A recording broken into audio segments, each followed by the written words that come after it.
It's been ages since I last did a video. Christmas Eve, in fact. Since then, we've had Christmas Day, Boxing Day, and New Year's Day, and it feels like we're biting chunks out of 2016 already, as it's kind of the middle of January, and this is my first video of 2016. So I feel like I'm way off the pace, but I'm going to rectify that today by doing this. There's not much going on up at the plot at the moment, but just as a reminder, let me take you up there now. So here we are, up at the allotment. It's much ado about nothing. Let me give you a quick tour. Not that you'd be able to make out, but there's still half a row of parsnips there. This is all that remains of the Brussels sprouts.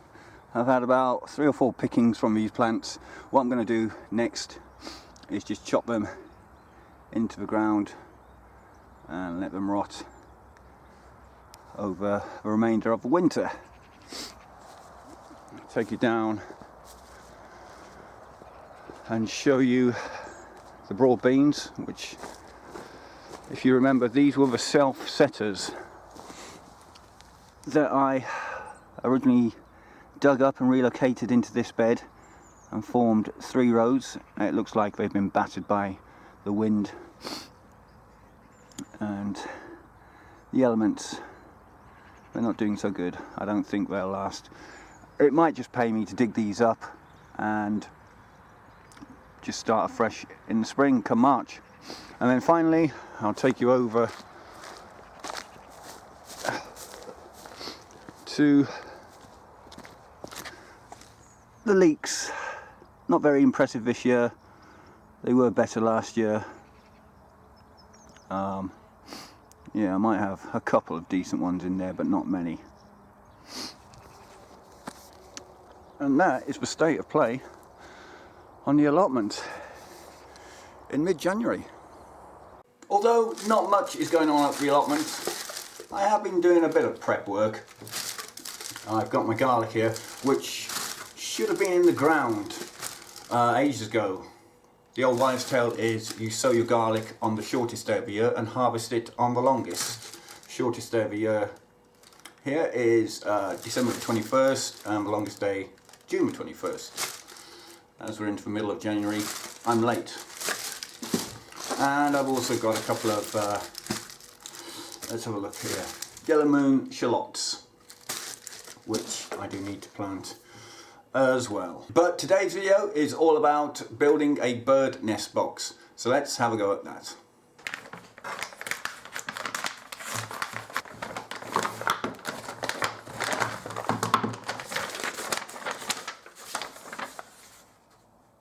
Right, here we have the nest box kit assembly and positioning instructions. It says your kit should contain 7 pieces of plywood. 1, 2, 3, 4, 5, 6, 7. Check.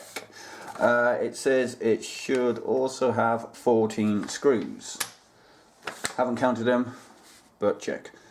1 hook and eye latch. Where is that? That's here.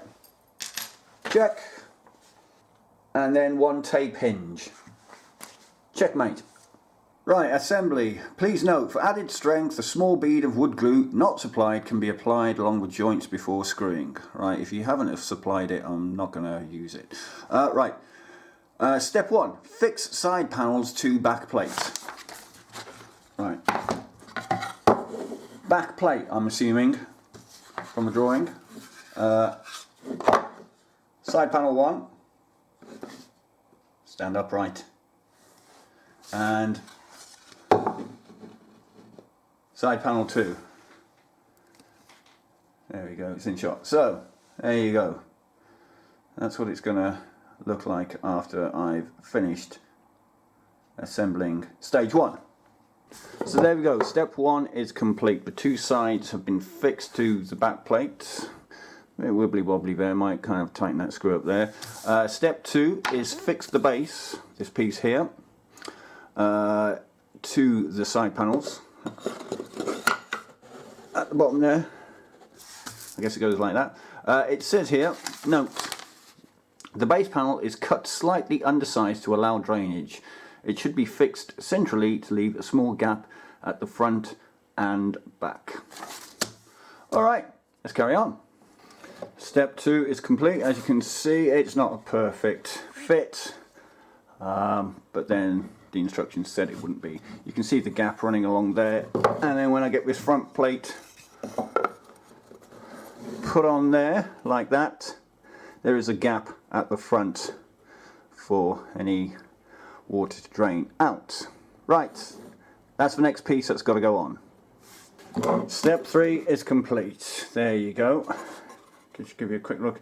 You can see how kind of wonky I am with the gaps at the bottom, but that's what they said. This nesting box needed gaps at the bottom.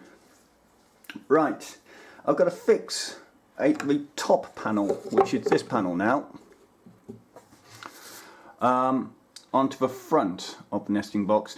It just depends what I want to attract in terms of different variety of birds. If I fix the top panel like that, it says I can cater for, let's have a look here, blue tits, coal tits, nuthatches, pied flycatchers, house and tree sparrows. If I leave it open like that and then have the lid on, it says I'm more likely to attract robins, wagtails or spotted flycatchers. I think for the first year up on the allotment I'm going to go for a bit of that.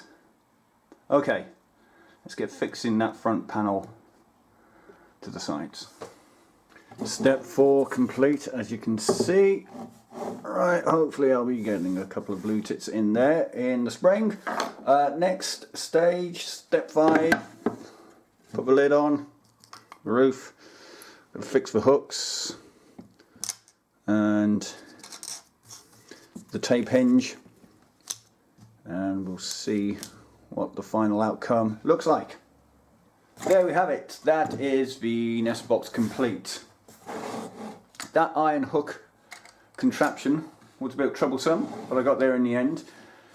This sticky tape doesn't seem to be, I don't know, it seems to be coming away already. What I might do in the end is drill a couple of holes in the top here on either side and put a couple of screws in just to keep this lid down permanently throughout the next season.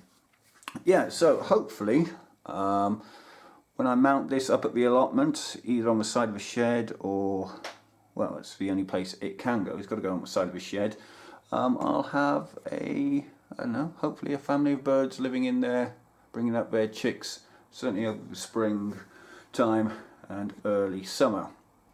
And hopefully I'll be able to film a couple of their comings and goings as they pop in and out of their new home. Well, I hope you enjoyed this little video. I certainly did when it came to making this bird box. Apologies for being slow out with traps this season when it comes to producing these videos, but hopefully this will be the first of the rest of the season. So if you've joined me, thank you very much. Don't forget to check out my other channel. I'll put a link to it down below in the description. Please check that out. I've added a couple more videos to that since certainly since Christmas Eve when I did the last video on this channel. Anyhow, thank you for joining me and I'll see you on the next video. Bye for now.